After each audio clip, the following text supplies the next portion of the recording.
Hello everyone, my name's Steph, I'm Botanist Cool, and today I'm painting my first Battletech mini, a Catapult! If you guys are enjoying my mini painting videos, make sure to like and subscribe. It is free, it is just 2 clicks, and it is the absolute best way to support me. So please, thank you, let's get on to the rest of the video.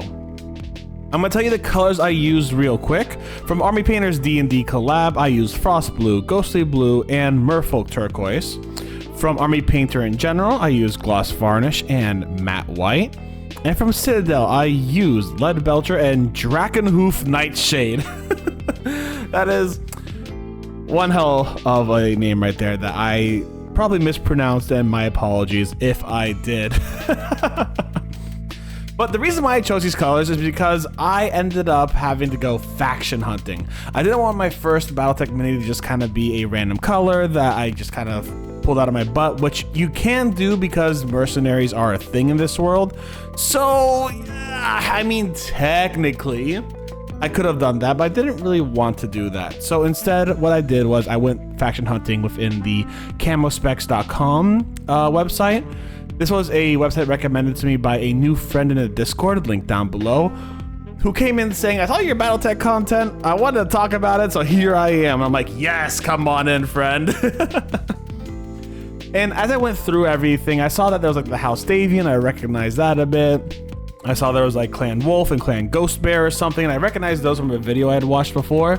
However, I then saw a clan called Clan Sea Fox, and I was like, ooh, foxes, seas, let's go, I love this. And then I did a little bit of research, and I found out that for a little while they were called Clan Diamond Shark as well. They're pretty much the same thing. However, they have a few different like factions inside of them or whatever it is. And then I looked a little bit further and found the Spina Connate faction within Clan Sea Fox. God, it's a lot of layers to go in. The Spina Connate faction really resonated with me just because it used a turquoise green on the bottom and then started going up into that blue, which, if you guys know, I love the color green, and most of my minis have some green in them, so I really wanted to switch it up. But I also like the fact that it was a turquoise green, kind of like a really nice mix between the blue and the green on the bottom, and then it shifted to the blue on top. So this is gonna be one of my heavier, like, non-green minis I've done, which is kind of pretty exciting to do like a brand new color in its own special way, shape, and or form. What I was basically doing, and what you're seeing kind of on the screen right about now, is me working to actually do some wet blending. And wet blending is something I had not really ever done before. Basically just trying to get 2 wet paints to blend together to really get that turquoise and that blue to melt together in the middle, like the actual description was saying on camospecs.com. And I think I did a pretty good job, honestly. I think I did a pretty stellar job for my first time really wet blending. I think I did great. Oh my god, I am proud of myself. I kicked some serious butt, and it looks great. I think it looks absolutely fantastic. However, in my mind, because I did like prime it black and it was a lot harder to get those colors to stick on black primer and not look like it was showing through, I was kind of panicking, and I was in that big thing of like, trust the process, trust the process, trust the process, trust the process. The entire time. I was like, just come on, Steph, just trust the process, all is good. After I was really confident with that wet blending though, I did end up using the Drakenhoof Nightshade to do a wash. This is where I think I made my biggest mistake, and I did rectify it later on. However, I recognize I screwed up. I made the shade too thick. I've had a hard time moving the shade from my actual bottle to the wet palette to mix with water and dilute it. So I kind of decided, let's just try it on its own, and it ended up being really, really heavy, as you guys can see right now. It looks fine in a lot of areas. I did miss some areas too, which is embarrassing. However, for me, it was a little rough.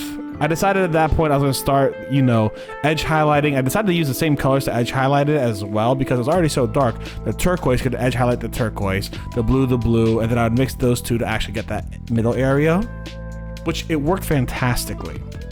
I think I did an amazing job actually blending those together, making sure that I was able to change the color of the edge highlighting, going from the lower part where it was just turquoise to the middle and the upper part where we have a lot more blue hues and a darker blue hue.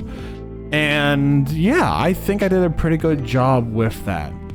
When it came to the ghostly blue color, which is the only one I haven't really talked about yet, I used it for the cockpit, specifically when it came to the window. Now, making glass was a very interesting process when it came to this mini because I've never like tried to replicate glass before. So I put the layers of ghostly blue on there, making sure that it stayed on nice and thick, or not thick, but nice and like present. I then diluted it with a little bit of matte white, and then I used matte white to kind of shine the corners, and you'll see this again later on. This is a bit of a longer video than expected because I did paint this for about 4 hours. So even at like times 35 speed, it's taking a minute to get through everything, which is, I don't know, it's kind of wild. I'm usually these videos being like 5 minutes long, but this one's probably gonna be a little bit longer. Either way, I had a blast with this mini and painting this mini, and I'm always so surprised just how much you could do with basically 3 colors, and that's about it. That's basically all I used 3 colors, and I got such a popping mini. I don't know, it's fantastic. Even with the mistake I made with the wash, which I rectified it by dry brushing the colors back on a little bit, making that wash a little less prominent, and it did look a lot better after I did do a bit of dry brushing. After everything, it still looks fantastic, and it was all trusting the process. It was all really good, and I really enjoyed it. So what's next for me when it comes to Battletech? I have 7 more minis to paint. I don't know if I'm going to do all of them in the Clan Sea Fox colors. However, I wouldn't be surprised if I do. Because Clan Sea Fox is kind of super cool in design. I don't know anything about them lore-wise. I'm going to also be doing some lore research, so I'm not just completely talking out of my ass the entire time, even though that's typically what I like to do the most. I talk out of my ass all the time, so I mean, what's different from the normal day? Clan Sea Fox is the first thing I'm gonna start looking up, and then we'll look up what they work for, what they work in, and how they work and stuff. I'm also gonna be looking at a lot of those aerospace fighters and those vehicles that I've been seeing pictures of as well. Those look really cool, and I kind of really want to get a view of those as well. Some of those like airplanes just look dope as hell, and I don't know, I like them. They look cool. There's also these really cool like these tanks that look like they got long distance range on them, and I don't know, I like them. I saw that on the Skate Con8 page there. So yeah, a lot of cool stuff, a lot of stuff I cannot wait to play with, and I'll be learning a lot more about Battletech as time goes on, and hopefully you guys will continue hanging out with me while I learn more about it. If you know anything about Clan Sea Fox, leave a comment down below. Tell me a little bit about them. I'd love to learn a little bit more about Clan Sea Fox and what they've done and all that kind of stuff. If you guys did enjoy the video, make sure to like and subscribe. It is the best way to support me. It is free. It's just 2 clicks. 2 clicks. Let's get that done. And if you'd like to support me more intimately, there is a throne in the description, and you are free to get me any of the Battletech minis that I put on my throne there. Thank you all very much for hanging out with me today. I hope you had a good one. Y'all stay safe, stay Botanist Cool, and I will see you soon. Bye, everyone.